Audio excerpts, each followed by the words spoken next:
Hello student, now we will discuss medicinal use of microorganism. Whenever you fall till in the doctor may give you some antibiotic tablets, capsules or injections such as of penicillin. The source of these medicine is microorganism. These medicines kills or stop the growth of the disease causing microorganisms. Such medicines are called antibiotics.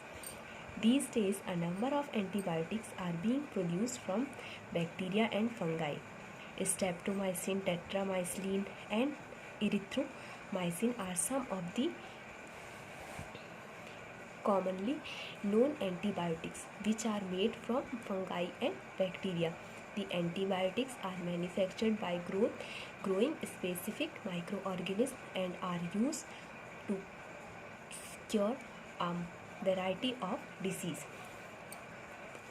Micro जो हैं disease create भी करते हैं और कुछ micro organism ऐसे होते हैं जो डिसीज़ कॉजिंग माइक्रो ऑर्गेनिज्म को किल करने और उनकी ग्रोथ को स्टॉप करने में हेल्प करते हैं.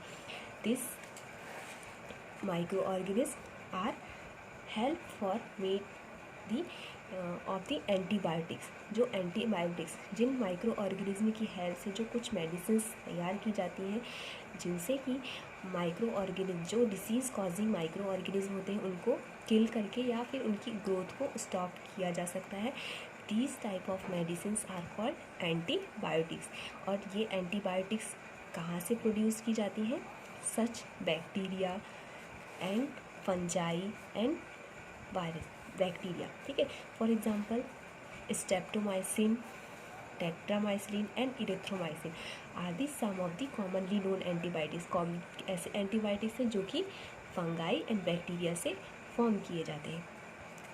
And penicillin, this is also antibiotics जो कि माइक्रो ऑर्गेनिज्म की जो डिसीज़ कॉजिंग माइक्रो ऑर्गेनिज्म है उनकी ग्रोथ को स्टॉप करने में हेल्प करते हैं और हमें डिसीज़ से हमारा प्रोटेक्शन करते हैं. Antibiotics are even mixed with the feed of livestock and poultry to check microbial infection in animals. They are also use to control many plants disease.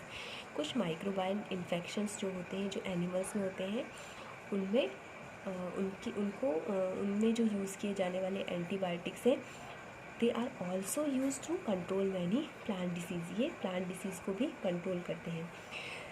सबसे पहले एंटीबायोटिक्स की जो है उसका डिस्कवर जो है सबसे पहले किसने किया था, किसने बनाया था? In 1929, Alexander Fleming was working on a culture of disease-causing bacteria. Suddenly, he found the spores of the little green mold in one of his culture plates.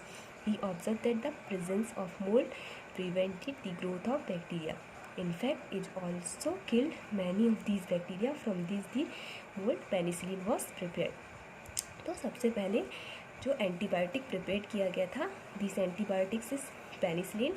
और इसको सबसे पहले किसने डिस्कवर? इन 1929 में अलेक्जेंडर फ्लेमिंग ने.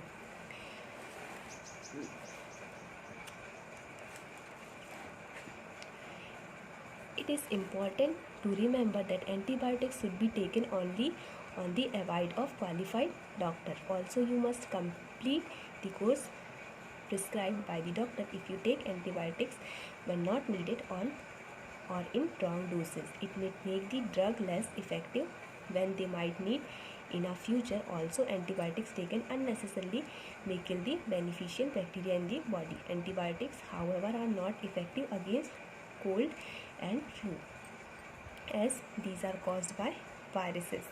जो एंटीबायोटिक्स हैं वो उनका यूज़ जो है कोल्ड एंड फ्लू के अगेंस्ट हम उनको यूज़ नहीं कर सकते बिकॉज ये दीज आर दी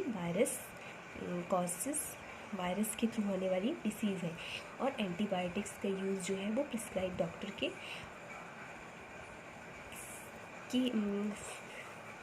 हेल्प से ही हमें इनको यूज़ करना चाहिए. Next is vaccine.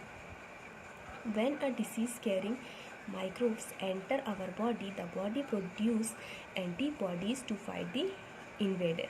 कुछ डिसीज़ कैरिंग माइक्रोब्स जब हमारी बॉडी में एंटर कर जाते हैं तो हमारी बॉडी जो है एंटीबायोटिक्स को उनसे फाइट करने के लिए प्रोड्यूस होते हैं antibiotics. The body also remember how to fight the microbes if it entire again. So if we dead and weakened microbes are introduced in a healthy body, the body fight and kills them by promoting suitable antibiotics. The antibiotics remains in the body and we are protected from the disease causing microbes.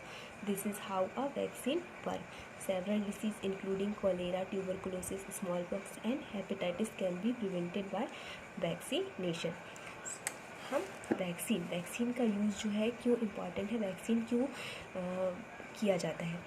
कुछ disease carrying microbes होते हैं, जब हमारी body में अगर कुछ ऐसी disease हैं जैसे कि cholera, tuberculosis, smallpox and hepatitis, इनकी वैक्सीनेशन जो है वो हमें लगती है, ठीक है, वैक्सीनेशन लगती है हमें, इनके इंजेक्शन जो लगते हैं, इनके वैक्सीनेशन होने से क्या होता है, जब ऐसे माइक्रो ऑर्गेनिज्म जिनके थ्रू हमें ये डिसीज़ होने की पॉसिबिलिटीज़ हैं, तो जब ये माइक्रोब्स हमारी बॉडी में एंटर करते हैं तो वैक्सीनेशन के थ्रू जो एंटीबायोटिक्स हमारी बॉडी में पहले से प्रेजेंट है वो क्या करते हैं, इन डिसीज़ कॉजिंग माइक्रोब्स को जो हमारी बॉडी में एंटर हुए हैं उनको किल कर देते हैं और उनकी ग्रोथ को स्टॉप करते हैं और हमारी बॉडी को प्रोटेक्ट करते हैं और हम इन cholera, tuberculosis, smallpox and hepatitis से प्रिवेंट हो जाते हैं। In your childhood you must have been given injection to protect yourself against several disease. Can you prepare a list of this disease? You may take help from your parents. It is essential to protect all children against these diseases. Necessary vaccinations are available in the nearby hospitals. You might have seen the advertisement of TV and newspaper regarding protection of children against polio under a pulse polio program. Polio drops given to children are actually a vaccine. Polio drops जो है, जो हमें drops के रूप में पिलाई जाती है, this is the also actually a vaccine, वो भी एक टाइप की वैक्सीन है जो चिल्ड्रंस को दी जाती है जिनसे पोलियो डिसीज़ जो है उनसे प्रोटेक्शन होता है। A world wide campaign against smallpox has finally led to its eradication from most parts of the world. These days, vaccination are made on a large scale from microorganisms to protect humans and other animals from several diseases. So, microorganism जो है वो उनकी से vaccines prepare की जाती हैं और ये वैक्सीनेशन जो है हमारी बॉडी में एंटीबायोटिक्स को प्रोड्यूस करने में हेल्प करते हैं, जिससे हमारी body several micro organism causes जो डिसीजेज हैं उनसे हमारा प्रोटेक्शन करते हैं।